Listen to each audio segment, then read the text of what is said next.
Welcome to Back Yourself, BackChat's new podcast where we speak to business leaders and decision makers. This week on the show, Andrew Holder. He is the founder of Revo Fitness. He has built this business from one gym here in Perth all the way to a national network of gyms around Australia.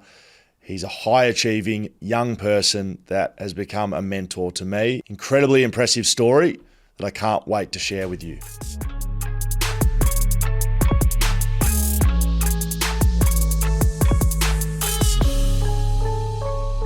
Okay, haven't done one of these for a while, but we are back with Back Yourself, Andrew Holder, Managing Director and Founder. I'm going to ask him why he doesn't call himself a CEO of Revo Fitness. He started this from the ground up, and we're going to chat that, but more about the journey, mate. Thanks for joining us. Yeah, thanks for having me. I like to go back to the start, and I know the start begins before you're running gyms for you. So what's life like growing up? Did you have ambitions to run business as a kid, as far back as that? Or is it something that you kind of fell into?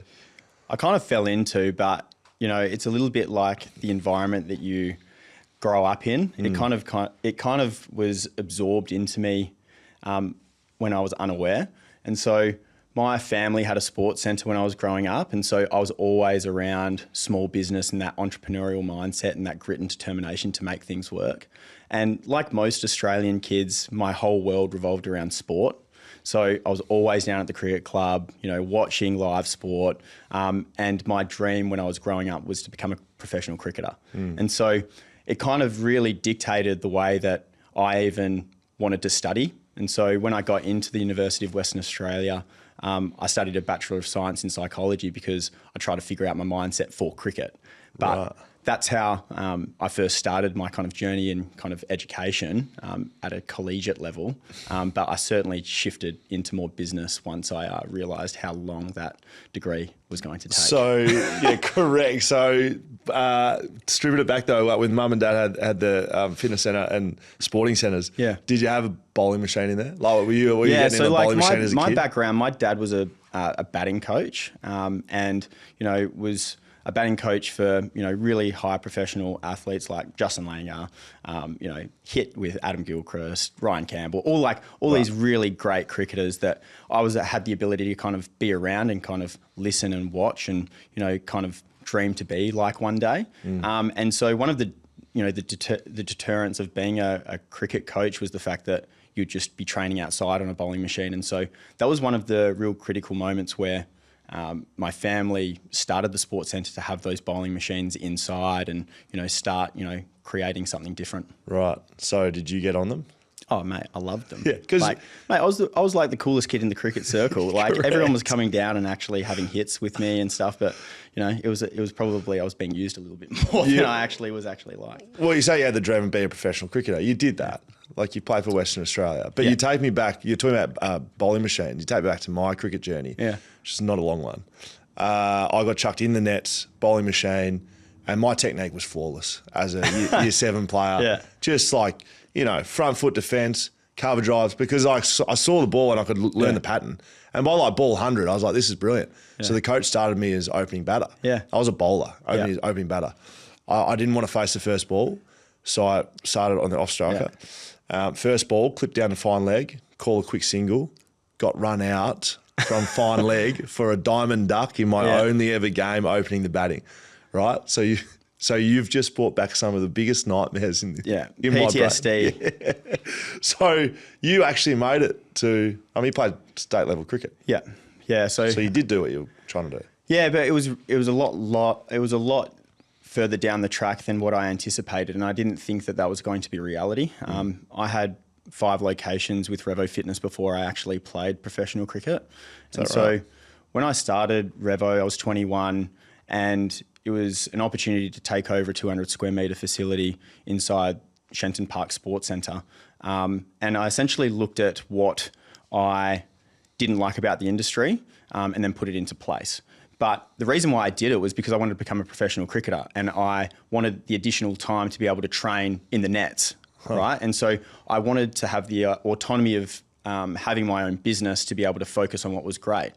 And it was a really interesting interesting reflective time for me, like even preparing for this, because I look back at why Revo has become what it has and why I played professional cricket later on in my career was because I probably had my mindset around the wrong way. Cricket was my be-all and end-all, and I wanted it so badly that I almost crushed my own spirit and my own dreams. Whereas with Revo, I just let it be what it wanted to be, and I allowed it the chance to be able to grow by getting constant feedback from members and being able to, iterate problems and find ways to be able to get better every single day. Whereas with cricket, it was just more so focused on the outcome of wanting to get the baggy black or the baggy green. And that kind of was crushing, my creativity inside the sport. And when I realized that, I was an opening batsman, with my dad being a batting coach, and I wasn't the first picked, but I wasn't the last picked. I was holding my own in first grade cricket, but I just had a guts for, like, Revo Fitness was starting to, create some really strong momentum. Elise and I had just gotten married. It was one of those situations where, like, the universe was kind of telling me, look, what are you doing? Like, start listening to the signs. And I remember calling one of my mentors and saying, I think I'm done with cricket. And he said to me, that's fine. You're 3 games into the season. You've obviously had a stinking start. How are you? How am I going? But it's not how you start, it's how you finish. And you don't want to be remembered for the person that you are. You don't want to be remembered as a person who spat the dummy and just walked out on your mates. And that really resonated with me because I'm all about connection and, building meaningful relationships. And that's not who I am innately as a person. And so I then decided to play for the right reasons and play with my mates who I'd grown up with. And essentially, the universe works in such a mysterious way. We had injuries, and then the captain at the time said to me, do you want to open the bowling? And I hadn't opened the bowling since I was 17 years of age. And I said, and historically I would have said no because, I'm a staunch opening batsman. And at that point in time, I was like, well, I'm just going to help. I'm here to serve, yeah, for sure. Which innately was why Revo was so successful, because I was there to serve others. And so I said, yeah, I'll open the bowling. And then it unlocked this competitive contest spirit in me that I'd never experienced from a cricketing perspective before. And within the space of me wanting to give up the sport, 3 games in, 18 months later, I was bowling first change and batting 8 for Western Australia with cap 444, which was like the most incredibly fulfilling experience, but at the same point in time, the most obscure experience, because at the same point in time, I was opening Victoria Park. So I was going in between training in the morning, going into Vic Park, painting walls, and then going back to train in the afternoon. So it was like a really weird but fulfilling period of my life. So did you just let go a bit and that actually unlocked it? Like, it feels like, without knowing you too closely, like, it sounds like you're putting that much pressure on yourself to succeed in cricket that when you actually step back and let go a bit, it unlocked potential. Yeah. It allowed me to realise who I wanted to be as a person in cricket, and allowed me the opportunity of how I wanted to approach the game rather than thinking about how I wanted to approach the game, which it's so incredibly different. Yeah. I thought I wanted to be a mindful, conservative opening batsman that was, Zen master. Dower. Just out there Whereas grinding. When I opened the bowling for Subi, like, I had white line fever, my face was red. I used to give myself headaches because, like, I would get so, like, in the contest, right? And I didn't bowl fast. I was just there. Steamed. Right? Yeah, I was just, out my ears. And, my mates couldn't believe, like, the kind of person that I'd become when I was bowling. Yes. But I absolutely loved that contest. And when I think about why Revo is in the position it is right now, it's about me unlocking that feeling of contest and getting into the contest rather than just playing the game for the sake of it. So, where it is right now, you've got over 50 gyms Australia-wide. I think you've got a goal to go over 100 by 2027. Yep. You tell me if I'm right or wrong, because they're your goals. Yeah. Read them somewhere.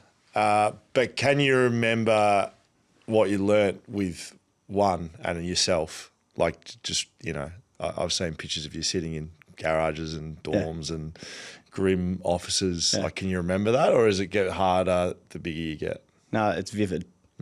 It's your own experience. And I think as a founder, it's your responsibility to tell people where it's come from, because I think sometimes when you get to a certain scale, people just think you're like everyone else, and the story is what matters.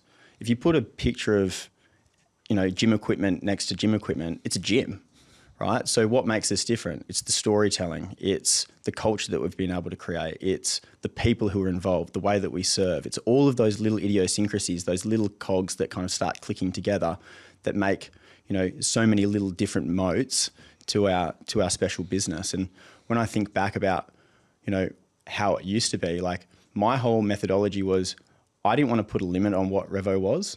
And so the only way I could get better was just coming in and figuring it out, right? So when I would wake up in the morning, I'd go in, like one day, 1 week, my whole focus was putting pictures and IKEA frames of sporting people that I thought were inspirational on the wall in front of the cardio machines, right? Like that seems so irrelevant to the performance of the business, but it still made me feel like we were moving forward.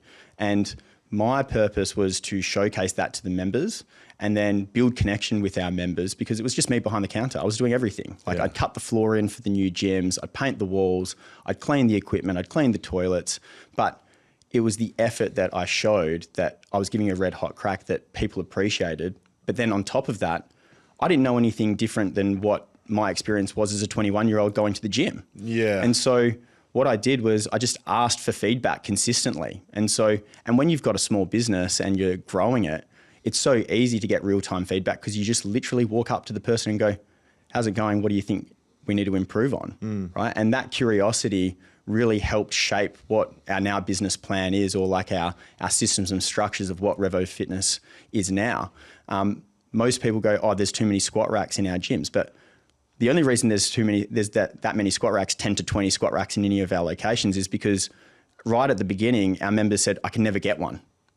And so all of a sudden I said, well, shouldn't I just get more?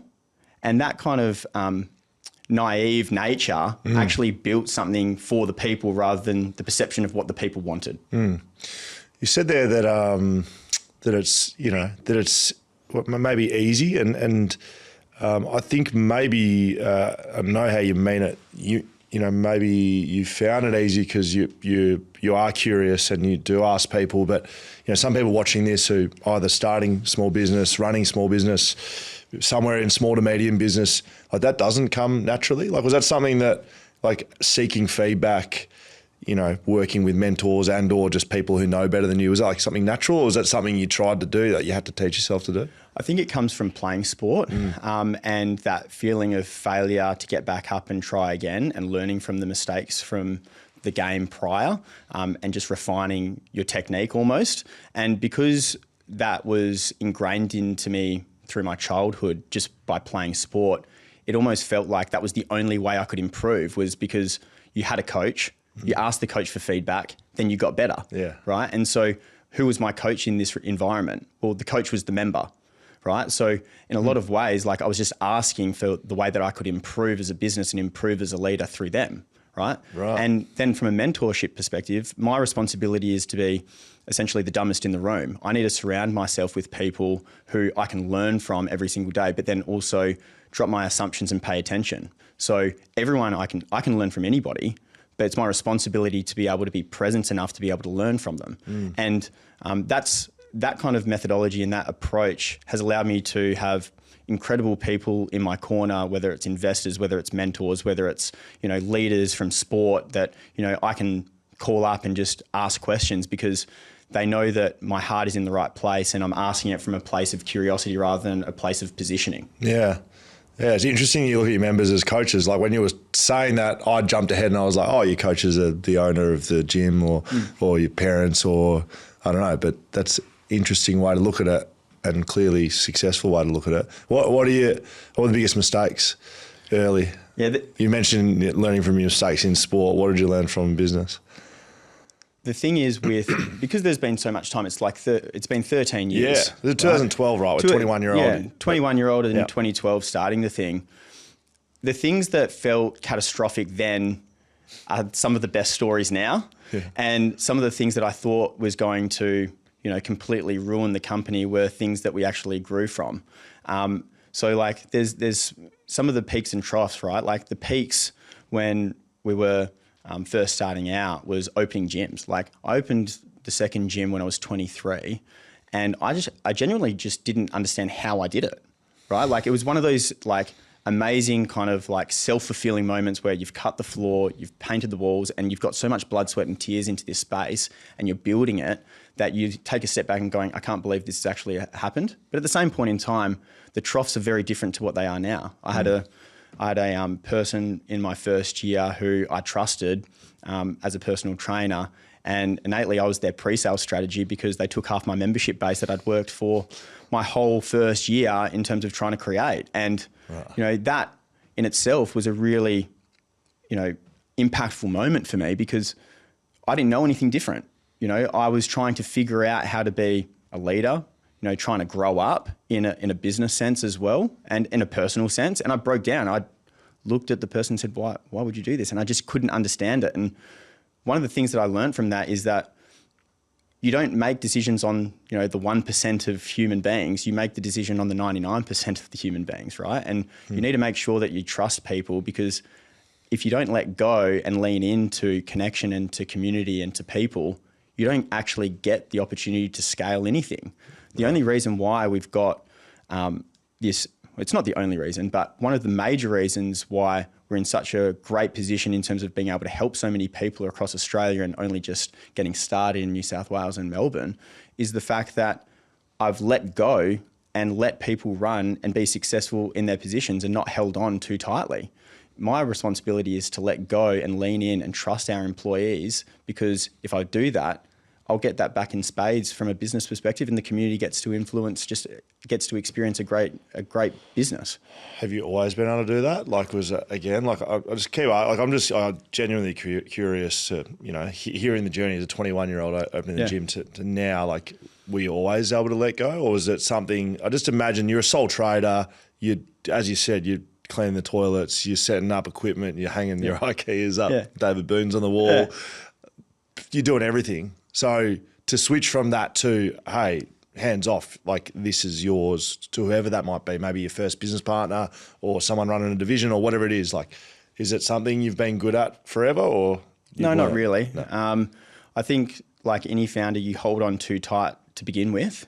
But it also allowed me to build the automation, the systems and the strategy for somebody to follow. So that ability to wear all hats to begin with was super important because it also allowed me to understand every facet of the business that I was letting go of. Yeah. And then I was able to articulate it in such a way to be able to get the attention and have the ability to attract high quality talent and executives and operators to be able to drive that business forward. And then I go, this is what we're doing, but I really want your opinion. I don't know everything. So this is how I've been able to get it to this position. What would you do differently, right? And then I can then refine it based on their experiences because again, like I've never really had a real job. So like this is my thing. Like I'm so incredibly passionate about Revo and what we're actually creating, but my responsibility now is to learn from others and put that into place now and let go as much as possible. Has it always been called Revo? Was the first one called Revo? Yeah, so not many people actually ask me why it's called Revo. It's either Revo or Revo. It's a good conversation, but it's Revo. It's Revo. I've heard you say Revo. So yes, exactly. I innately put it into conversations to make sure people say it. Not that you hung up. No, I'm not hung up on it. I used to be, but now it's a good topic of conversation, so at least we're being spoken about. Yeah. So as a 21-year-old, I didn't know what an ABN was. So I thought, okay, well, the sports centre is called Revolution Sports. I'm going to call it Revolution Fitness. And so 2 weeks out from opening, somebody came up to me going, have you registered the name? And I was just like, why would I need to do that? Of course. It's got a name. Yeah, it's got a name. I've put it on the board. I've got the graphic designer to create it. Yeah. And then I looked it up and I was like, oh, there's somebody in New South Wales called that. I'm stuffed. And so I thought, well, what can I do? I've already got this logo. I like the logo. I like the branding that I'm trying to create. I just deleted the Lucian. So then it just became Revo Fitness, and that was it. It could have quite easily been Loosh Sports. So, like Jake Waterman's nickname is like he's the Loosh. The Loosh. So from the Fevolution, which is Brendan Favola, he called himself the Fevolution to a 7-Eleven worker one night. So they've shortened Fevolution, Revolution to Loosh. They went the other way, Loosh. Yeah. So you could have been Loosh Fitness. Yeah, correct. That's actually good. So, right, because I've told you this story before, but I was one of your first clients. And I was a non-paying client. Yes, you were. Through text. Yeah, no. Well, maybe, but it was actually Matt Rosa. Yes. Who had a fob, and this is how tight I was. Like, we're pretty much the same age, I think. So I must have been similar, 3rd or 4th year in AFL. I'm looking for a gym to work out at. And Matt Rosa goes, mate, I've got this fob, got this young guy running a gym. I'm like, great. So I used to call past Matt Rosa's, steal his fob, who he had for free. So I used to get a free fob to get into Revo, like original Shandon Park. Yeah. So I reckon, I don't know, I should get some sort of, first time member. First time member. I'm going the opposite. I'm going to be actually talking to our operations team. You're actually going against the grain, mate. That's not allowed. Correct. No, but Matt Rosa was a huge believer in us at the start. And Chris Perkins, who was one of the physios down at West Coast, I built a really strong relationship through just wanting to create community relationships. He had a physiotherapy called Body Logic at that point in time, now West Coast Physiotherapy. Yep, nice. Shout out plug. Tex. Yeah, very good. Yeah, good Tex. And but Tex wanted somewhere for some of the West Coast Eagles players to train in the off season to be able to like get away from the club. Yes. And my thought process was, well, if I'm trying to create a place where the everyday athlete is trying to, get better, if you associate, other elite athletes into the fold, but you don't actually make a big deal out of it, all of a sudden it's just a nice community where people actually get better together. Yeah. And then all of a sudden, high profile athletes are able to come in and feel comfortable enough to train. So that's the kind of community and the kind of culture that I wanted from day one was if you're a first time user, you felt comfortable walking in, but even if you were a West Coast Eagles player, you could come in and go, this is a really good place to train. Huh. That's interesting. I never thought about that. I just thought about getting free gym access. All right. So talk about the journey, the mistakes. Was there a moment, was there something, are there a moment or something happened that you went from running 1, 2, 3 gyms, like you're talking about, to, like this is not a business, because clearly it's a business to start with, but like, I don't know, this is not just me anymore. Like this is something a bit more. I have more responsibilities to other people than myself. Just, again, I'll keep using the reference of putting picture frames up on the wall. Like, was there something that happened, or were you just attacking contests and, to use a footy term, like were you just hitting contests and then suddenly like, oh, we've got 10 gyms now? What was it? It's a little bit of that. Right. So there was no real clear strategic plan when it came to resourcing employees or anything like that. It was just putting one foot in front of the other and doing what was right for the business. Right. So was it right to be able to hire the first operations manager? Yeah, that felt right. And then all of a sudden, in the first 8 years of the business, you're building intuition in your game plan through just by doing the right thing. And that was really deliberate for us, because what ended up happening was what usually happens within our industry, or any industry for that matter, you validate an offering or validate your product and brand, then you try and scale it as quickly as possible because you want to get your brand out there. But I didn't want to franchise because I saw what franchising did to the brand equity. It diluted it, and I wanted to create that culture long term. Sorry to cut in, but why? Why did you think that franchising? What? Because it was too far separated from the. Well, you've got owner operators controlling how your brand is being consumed and pushed out into market. Right. So there was no continuity or consistency. And the further it gets on, the further it gets away. And the further it gets away, you can't put the toothpaste back into the tube. Right. And so my responsibility was to, really create a strong environment where we were building structured systems, but also a really strong brand and brand culture up front. And so all of that was, attacking each contest and seeing whether I needed another person, whether I needed another system, whether I needed anything else on the way through. And it's funny, right? Like all of a sudden things starts culminating, and it's like what happens with sport when you get a good run on. it starts creating momentum and you feel the groundswell. Like, you know, when you walk into a sporting club and you are the underdog, but you know you've got something and you've got momentum under you. Yeah. It's an incredibly powerful feeling. And I felt that at like Club 6, which was in 2019. We opened Myre and the marketing clicked into gear. The operations clicked into gear. The layout, the design, everything that I kind of was tinkering with on the way through to get it a little bit better every single day kind of just hit at once. And I thought, okay, this is something really, really good and something that I didn't expect to happen, but wow, what an opportunity. You know, we had that same almost feeling for Club 9 in 2020, which was like the most difficult period of time of all. And I had 2 employees at the point in time in head office. In 2020? In 2020. And one full-time, one part-time. One worked as a club manager and also personal training manager. And those 2 people are now my COO and my head of product and fitness. Cool. And one of the things, we sat out the front of Innaloo, which was our 9th location. It was the biggest one we'd ever done, and everything broke. Like, everything broke. We opened at 7 o'clock. The turnstiles didn't work. The software didn't work. Like, everything that could have gone wrong went wrong. And that was the moment where we were like, okay, we need help. Right. Yeah. That's okay. So it must be early 2020. It was late 2020.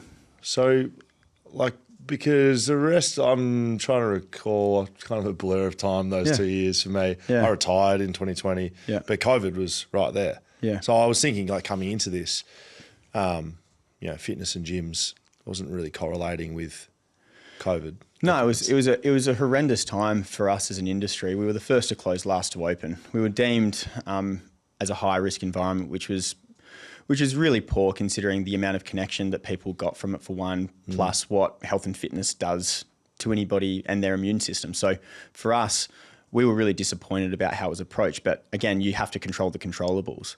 And sounds like your momentum was kind of going too, right? When this.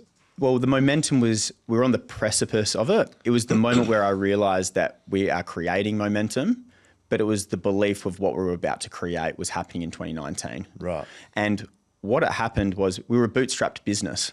So whatever we got, we reinvested. So that's why it took 8 years to open 6 locations. It was like, whatever we had, we put it back in. Whatever we had, we put it back in. And so we saved up our money, right? Like, that's how like, if we've got something good, we're going to open 3 clubs in 2020. That's our thing. How do we do it? We're going to really make sure that we've got enough of the finances behind us to be able to do that effectively and well and sustainably. And inadvertently, that created a really strong position for us to be able to withhold any situation through 2020 and 2021. But what it also allowed us to do was take advantage of opportunity as well. We were the first to close. Well, everyone closed on March 23. Not that I'm kind of, you know, holding on to anything. And we closed, and we had this really pivotal moment where, because I was a 21-year-old starting a business in 2012, nobody believed in what I was doing, right? Like, there's that ageism associated with what can you achieve when you're at that age. And so I had to walk the talk, right? So I had to put anything that I was doing had to be validation to there was no point in actually saying what I was going to do. I just had to show people what I was doing. Right. And to do that, I just wanted to make sure that I was looking after the member first and they would be the advocates for us, right? And so the whole way through, my conversation from a branding point of view, from a marketing, from a people perspective, was we put our members first. And we got to March 23 and we closed the gyms, and the rest of our industry kept charging. So there was no service, but they were still clipping the ticket of their members and they were burning goodwill.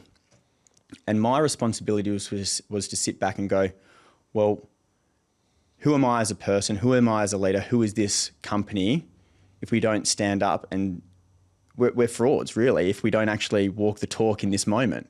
And so we turned off all revenue immediately, looked after our member, and made sure that we were thinking about their point of view before ours. We kept our employees on before we knew JobKeeper was around, and we knew that all of that goodwill would come back. And that And that is definitely more so putting, good energy out there. But we truly believed it. We knew we had a good business. We knew we were on the precipice of really strong momentum, but we needed to make sure that we had advocates when we were able to reopen. And when we reopened in June, our members didn't just come back, their friends came with them. And we doubled the business in 2020 when everyone else was trying to, try and hold credibility with their clients and their customers and their members. And it was a really strange but unique moment when I sat down with the team in Claremont when we were reopening, and I said, we only had 30 people, like club managers, casuals, anybody in the business at that point in time. And so we sat down. 30 is still a lot. You've got more now, but 30 is a lot to me.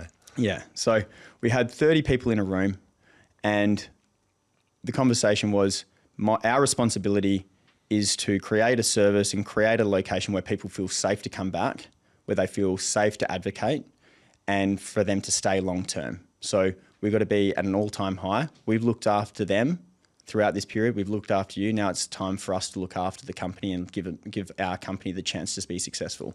And my responsibility as a founder and as a managing director is that if opportunities come up, I will take advantage of those and I will put my best foot forward to make sure the company moves forward.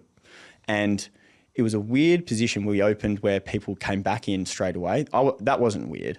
The weird thing was when I started getting phone calls from leasing agents and landlords asking whether I was interested in sites, because I'd never had that before. I was always the one calling them.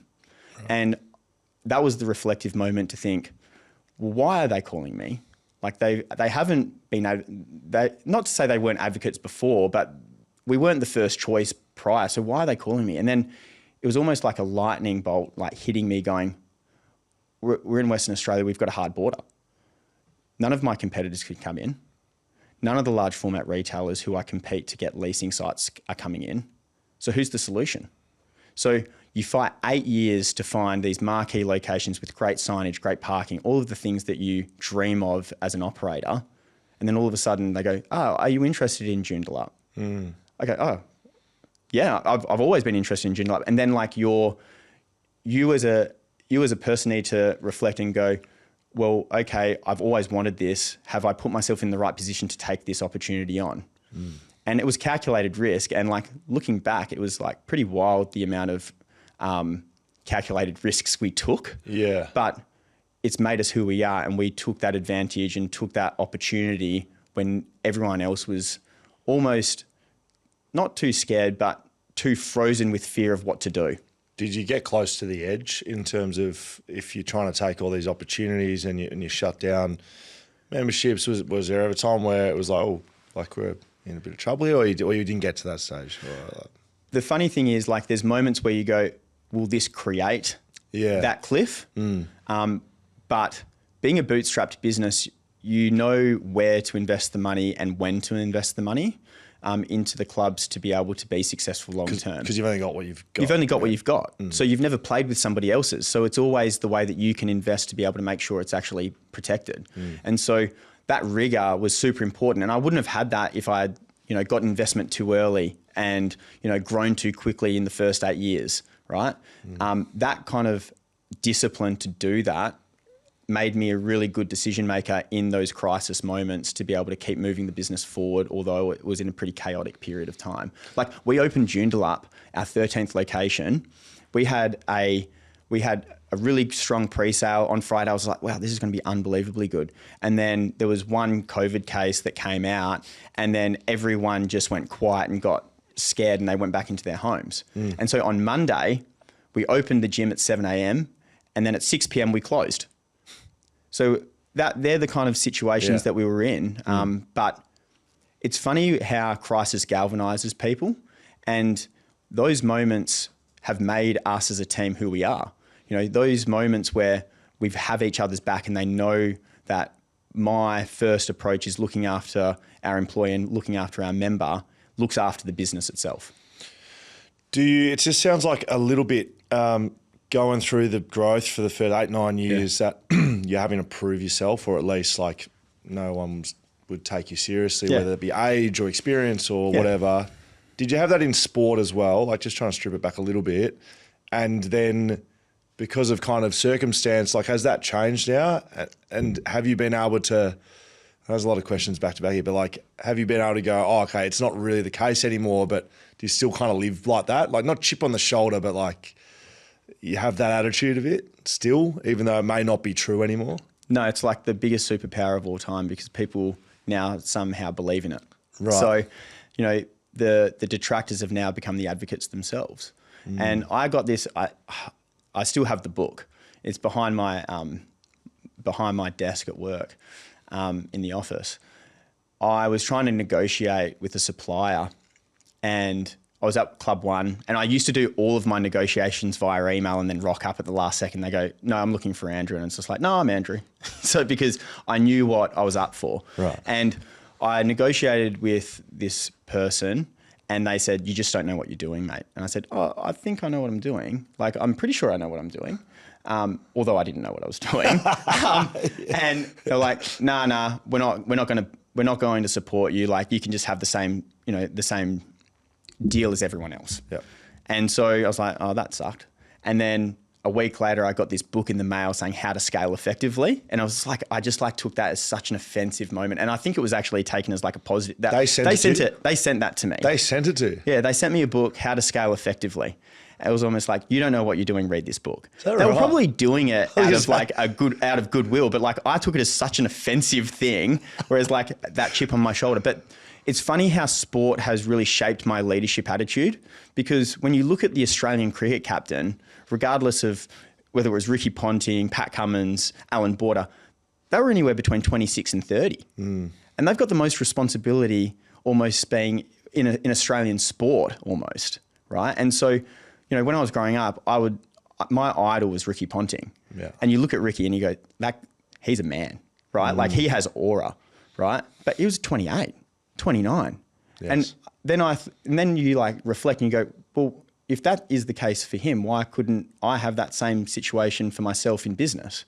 Right. And so I'd never thought of myself like with a chip on my shoulder. It was just, okay, well, people will believe if they want to believe. My responsibility is just to keep moving forward and not get sidetracked with emotion. Did you read the book? Never read the book. Really? Never read the book. You've kept it? I've kept the book.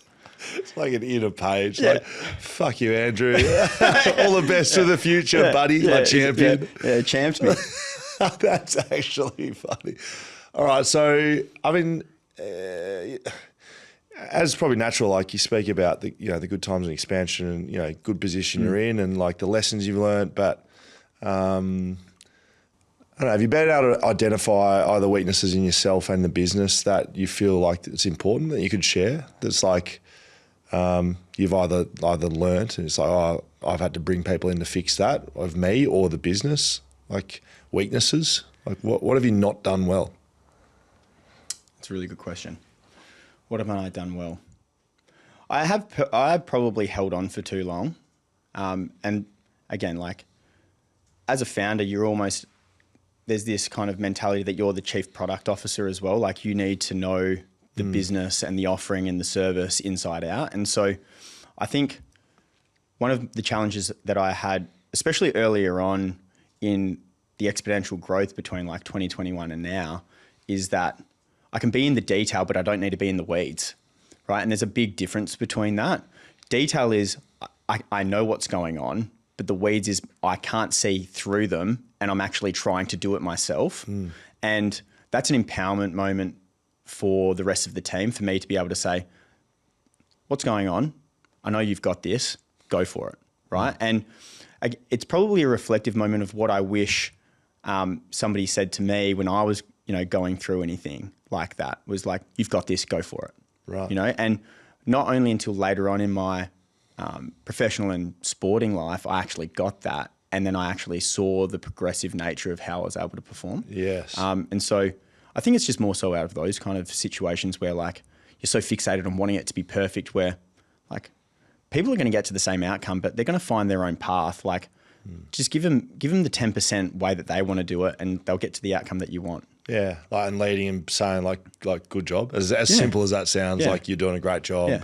you've got. I'm not going to put my hands all over this. This is yours. Yeah, and I almost, and it's a little bit like with mentors, you pick up what you love and what you don't want to be as well, right? And so my responsibility is to go, I didn't really like the way that person in that conversation treated me. So how can I be different to that for my people or the people around me, right? So my responsibility is to be as reflective and to be as curious as I can be, rather than me having all the answers, asking myself, how can I be better every single day from the people around me? Good advice. If you had much of that. There's a lot of advice. Is there people specifically you think, so lucky to have that person in my corner to bounce off? Lots? Yeah. Or is there individuals that... I've been really fortunate to be able to get two incredible investors who are mentors and friends to back me. George came involved earlier on in the piece, and he really taught me the language of business and the art of business, and understood how I can connect my vision to a commercial outcome whilst keeping true to what the values are of the company. Which you didn't really have. I just had an idea. I had an idea and a work rate and a work ethic, and knew where I wanted to get to. But that if I had the work ethic and I was able to work smarter, that kind of dual kind of process would be able to exponentially grow the business and create a sustainably long-term business. And so George was somebody who I still to this day love having conversations with. Patch as well, he came involved later on in the track, but he allowed me to, believe in a bigger vision, raise my eye line. George raised my eye line to be able to say, look what you can create. But then Patch did the same, and he made me believe in people more than anybody I could ever imagine, right? But then there's also people from sport. So, because my dad coached JL when, he was playing for Australia, like I was 12 years old when he was the Australian opening batsman. And so I was able to sit underneath the bowling machine and watch him, get peppered by short balls and challenge himself. And the one thing that I loved was you'd go to some of these sessions where you'd watch him and you go, this guy's the Australian opening batsman. And this looks pretty grim. This is hard. And I was interested about how he would respond to being hit in the shoulder, hit in the helmet, hit, all over the joint. And at the end of the session or end of the bucket, he would go, nobody else is doing this. And that's a classic JL thing. And he would have said it right? with that real down. You would have been scared when he said it too. And but you can feel it. Yeah. Nobody else is doing this. That's why I'm actually going to be who I am going to be. And that really has still stuck with me to this day. When I get off a midnight, red eye plane to Melbourne, and I'm getting in the hire car at 5 a.m.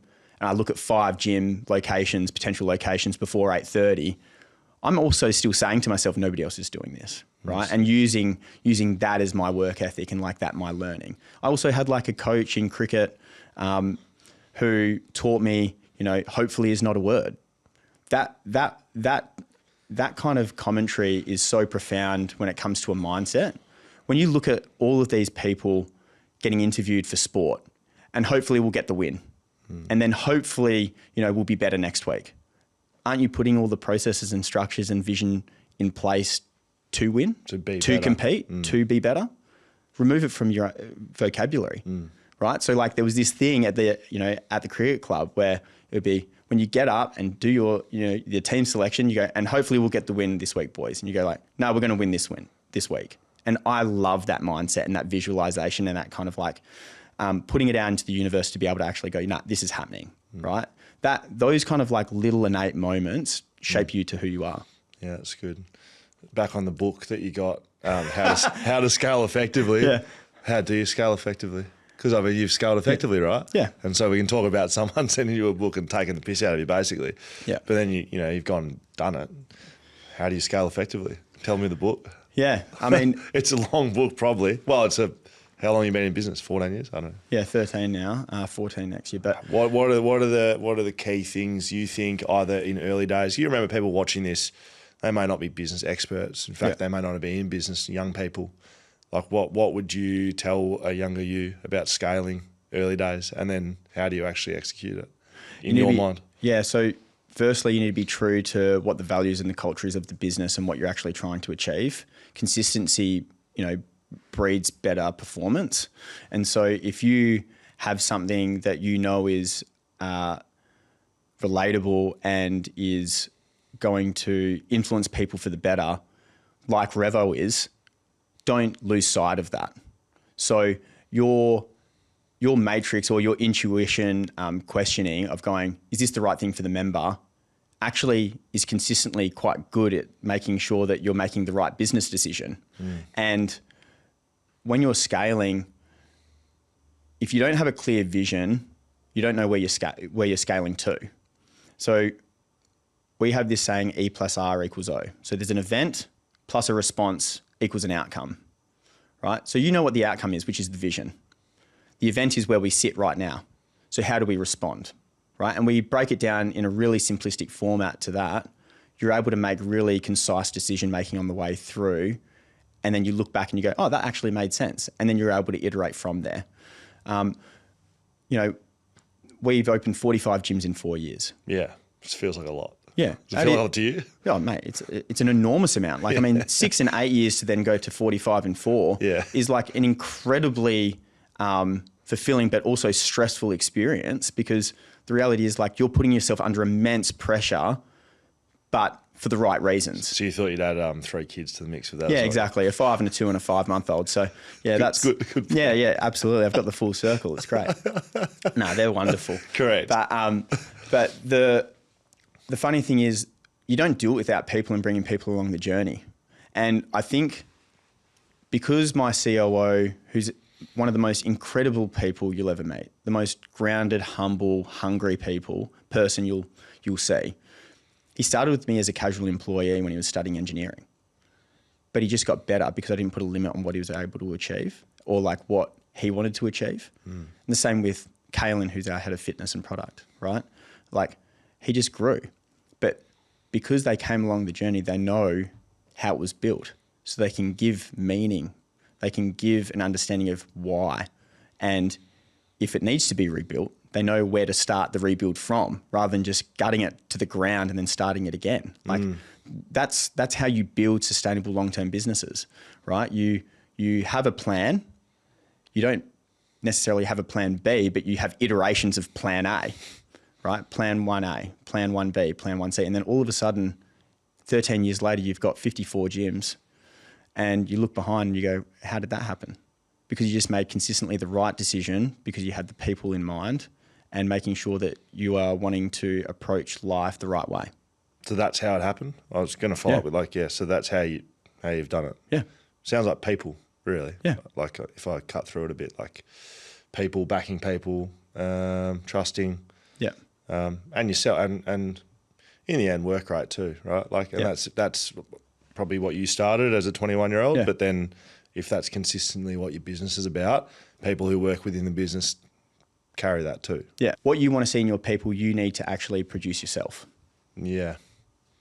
And so if you want to be the person banging your hand on the table to get a deal done, that's the kind of behaviours that is going to be seen as acceptable within the company.